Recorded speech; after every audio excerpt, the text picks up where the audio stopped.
Hi, so I did my project on the Marshall Islands. So before we talk about the Marshall Islands, we have to talk about the atomic bomb.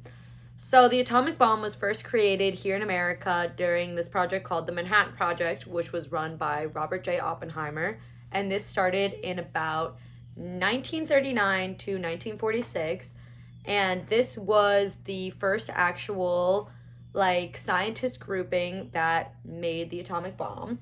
And in August 6, 1945, we dropped our first one on Hiroshima, and that one was called Little Boy.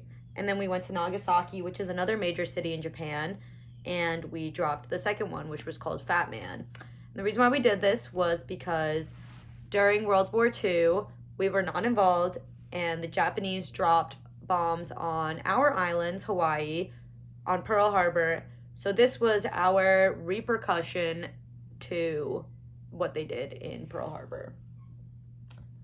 So this is the Marshall Islands. As you can see, it's really close to the equator, and there's many islands nearby, such as the Philippines, Japan, Hawaii is very close. So the history of the Marshall Islands was in 1914, Japan took control of the Marshall Islands. This was during World War I, and they created this as their military base. So during World War II, we used a strategy called island hopping, as you can see here, which is all the different routes that different American soldiers took, which they basically went onto these islands, destroyed everything, captured the islands, and kept them for themselves. So in 1945, America won World War II, and one of our gifts was the Marshall Islands. So we were going to take these islands and practice all different kinds of atomic weaponry testings on there. So some of the American propaganda, because obviously the islanders did not just want to give up their home. So Americans used many different sayings such as, "God will thank you," and "Can you please tell these people we can use this destructive force and make it into something good for mankind?" And this was actually taken from an actual commercial, which is sourced much later on, but these were actual things that American soldiers said in order to take control of these islands. So this brings us to Operation Crossroads. So Operation Crossroads happened on the island of Bikini, and this was the first bomb that had ever been dropped on this island. So that was June 30th, 1946. And there were 167 islanders on this island, and the American soldiers warned them this time, so they took them all off and they put them into ships, and these islanders said it was worse than being in a toaster oven. But they brought the islanders about 130 miles east, and they kept them there until the bombings were done, or so they thought. Which brings us to Operation Castle.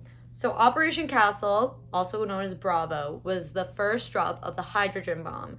So scientists believed that the hydrogen bomb was going to be 10 times stronger than the atomic bomb, but it ended up being twice as strong as that, so 20 times stronger than the atomic bomb, and destroyed everything. And this was also dropped on the island of Bikini, and this was in 1954, May 1st. And basically, there was a lot of radiation and different kinds of falls coming from the sky due to this hydrogen bomb that ended up really affecting the people on these islands, and it just did not work out for them. So the American reaction was they dropped these bombs without warning a lot of times, and they called the islanders ignorant. They called them arrogant because they told the Americans that we did warn them, but that's not true at all. So after a while, some American doctors took back a group of islander men, and they did radiation testing, and their radiation testing was 70% higher than any human should ever have. So there were insane amount of radiation in their blood, and that has been passed down from generation to generation. And as you can see, this is an actual picture of one of the testings. This man, he had many different mental illnesses going on, and people did not even understand because they didn't understand the radiation effects that it had on you at the time. So there's many different like health issues that Marshallese still feel to this day, such as cancer. So thyroid and leukemia cancer are very common. Most people have them on these islands because the radiation is still there to this day. Mental illnesses are also very common. There's many reproductive issues. The miscarriage rate is almost 4 times higher on these islands than anywhere else in the world. And there are growth and development problems. From one of my sources, one of the Marshallese men described his child, who only lived to 2, to be not even human-like because they cannot react the way that anyone else can because all of these mental illnesses and radiation problems that they still feel to this day.